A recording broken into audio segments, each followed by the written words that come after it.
Caitlin Clark just dropped some news so huge that it probably shook the entire WNBA, and honestly, can we even act surprised most of you tuned in just to watch her carry the league on her back this season, and now she's officially had enough. Yep, she's outdone, leaving for good, and tell me honestly, can you blame her?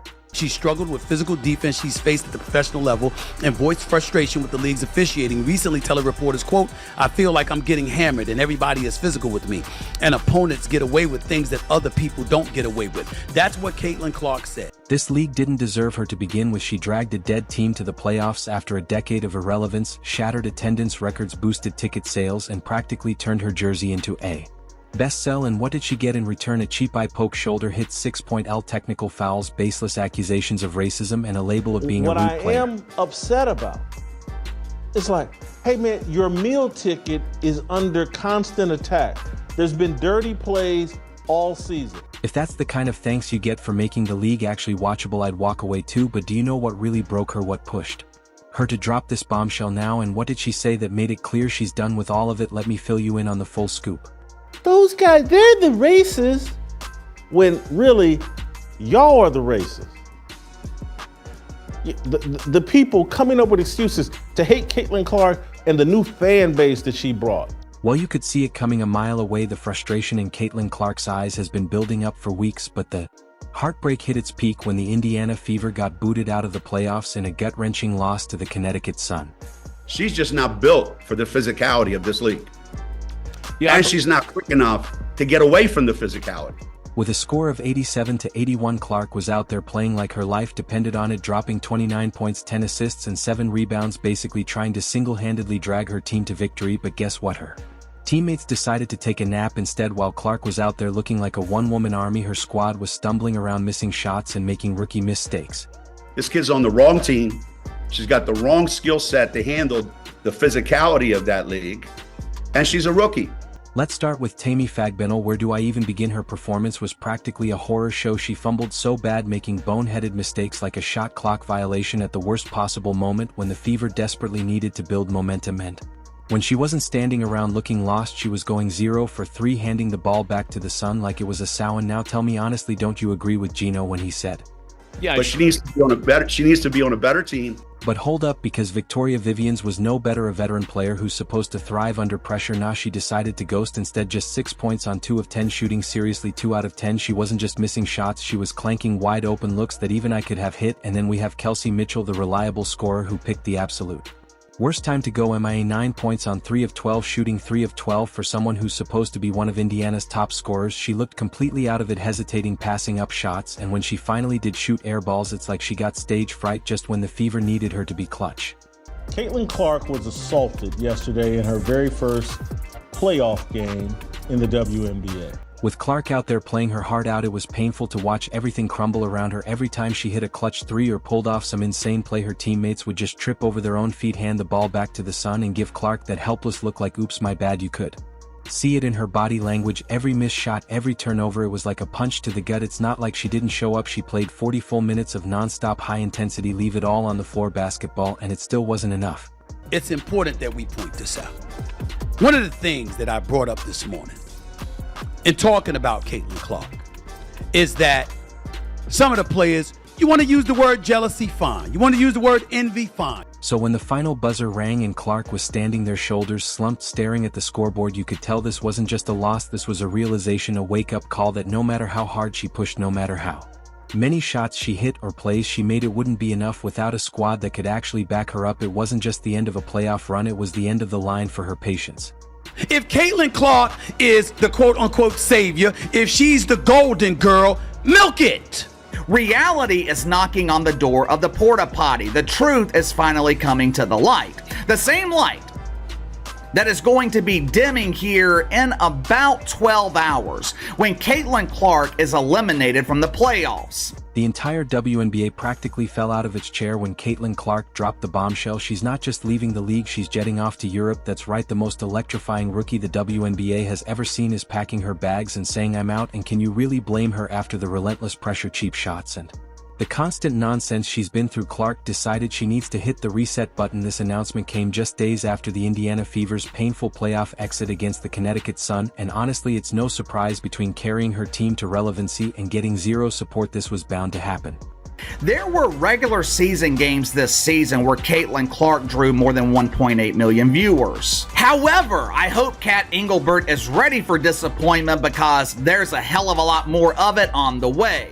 She made the announcement during a somber press conference on September 29, 2024, where she dropped the news that she'd be heading overseas next season. "I need a reset, I need to get away from all of this," she said, and you could see she was done, like mentally and emotionally checked out. She didn't sugarcoat it.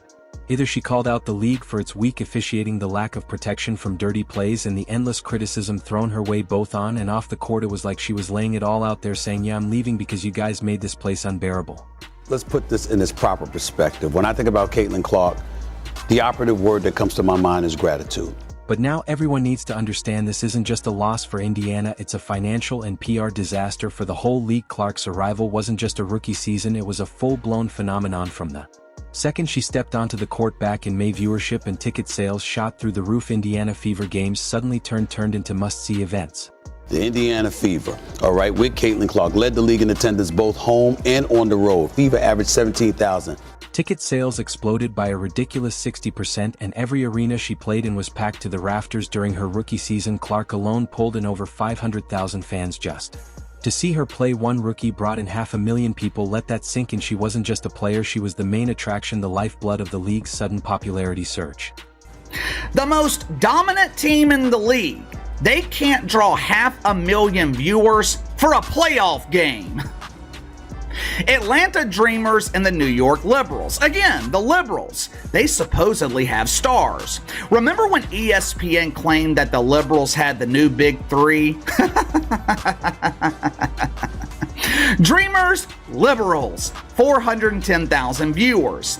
The other game was the Phoenix Masculines and the Minnesota Linker. And it's not just about butts and seats. Clark was a money-making machine. Merchandise sales, which were dead in the water for years, went through the roof as soon as her jersey hit the shelves. By August 2024, her jersey was the top seller in league history, surpassing even legends like Sue Bird and Diana Taurasi. Indiana's home court, Gainbridge Fieldhouse, went from being a ghost town to the hottest ticket in town. People were shelling out $200 just for courtside seats. Clark wasn't just making history, she was printing money for the WNBA.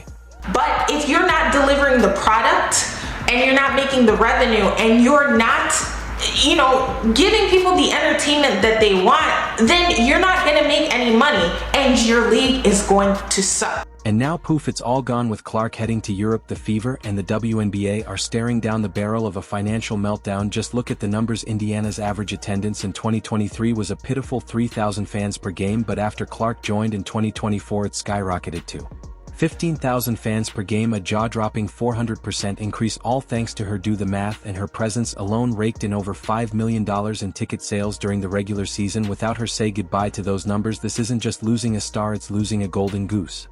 She's the golden goose. And Clark's impact didn't stop at the merch stands. Her influence was a broadcasting game-changer in June 2024 when the Fever squared off against the New York Liberty. On ESPN, the broadcast drew in a jaw-dropping 1.5 million viewers. To put that in perspective, that's higher than the average NBA game on TNT. I'm simply saying the issue is about marketing versus basketball. The merits of playing basketball compared to the merits of bringing marketing into the equation to influence potential decisions. The WNBA had never seen numbers like this before. Clark's games were pulling more viewers than matchups between superstars like Breanna Stewart and Al Wilson or Sabrina Ionescu versus Kelsey Plum, games the league used to count on to drive viewership. Clark changed the narrative entirely. But after all this, do you know what she got? Start counting on your fingers. First up, we had Alyssa Thomas practically screaming to the heavens that Clark's popularity is all about racial biases. Honestly, it's been a lot of nonsense. I think in my 11-year career, I've never experienced the racial comments from the Indiana Fever fan base. We had her face on a serious matter that happened in this world, and it's unacceptable, honestly. And there's no place for it. And according to her, the only reason people are going nuts over Clark is because she's a white girl dominating in a sport that's largely filled with black athletes. So I guess dropping 35 points a game and smashing records left and right means nothing now. It's an attack on Caitlin Clark. Caitlin Clark's the wrong face for this league because her fans are so racist. Where have I heard this argument before? Oh, Donald Trump may be fine, but all the MAGA people, they're terrible. They're the deplorables. Apparently talent, hard work, and straight-up domination on the court don't count if you got the wrong skin tone. What a joke. She's got 14,000 followers. And it's really easy to ignore, and most people don't know who she is in the sports world. The only reason why people even know who she is because of Caitlin Clark. And she still only got 14,000 followers on Twitter. She doesn't have much of a brand. But that was just the tip of the iceberg. Dean Carrington took it to a whole new level of dirty during Game 1 of the playoffs. She didn't just foul Clark, she straight up poked her in the eye, leaving her temporarily blind. And this woman swats at the basketball and somehow decides to turn her hand down and her fingernails and jab them right into the eye of Caitlin Clark. No foul call. No refs stopping the game to go look. Is this a flagrant? None of that. Just everybody moved on. And guess what? Not a single foul was called. Seriously, refs. Clark's out there stumbling around like she's just been sprayed with pepper spray, and Carrington's prancing around like she didn't just turn the game into a low-budget wrestling match. Your biggest star, your meal ticket, the reason why you have relevancy, just got stabbed and assaulted and nothing. And guess what? Not a single foul was called. Seriously, refs. Clark's out there stumbling around like she's just been sprayed with pepper spray, and Carrington's prancing around like she didn't just turn the game into a low-budget wrestling match. That was on purpose. Is Caitlin Clark making too much of it? Is she exaggerating it, trying to get the call? You can think both things. You can think, hey, this is on purpose and it's a dirty play, but you could also think, is Caitlin Clark making too much of this? And Carrington wasn't alone in this twisted game. Enter Candace Carter, so she went to work on Clark's ribs, cheap, sneaky shots that should have had her ejected on the spot. What I am upset about is like, hey man, your meal ticket is under constant attack. There's been dirty plays all season. Clark's out there gasping for air like she's just sprinted up Mount Everest, while Carter's throwing elbows like it's an MMA fight, and the ref's probably too busy scrolling through Instagram to notice not a single whistle. Because it's Caitlin Clark and she can't do that game.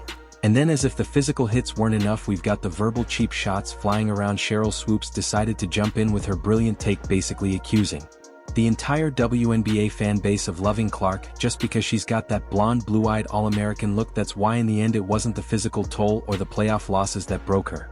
It was the sheer pettiness, the relentless targeting, the way every foul against her was treated like an afterthought while she got hammered for breathing too hard, but she hasn't booked her tickets yet. It's more like the idea just popped into her head that she should move to Europe, and honestly she should go for it because it's probably the best move she could make right now.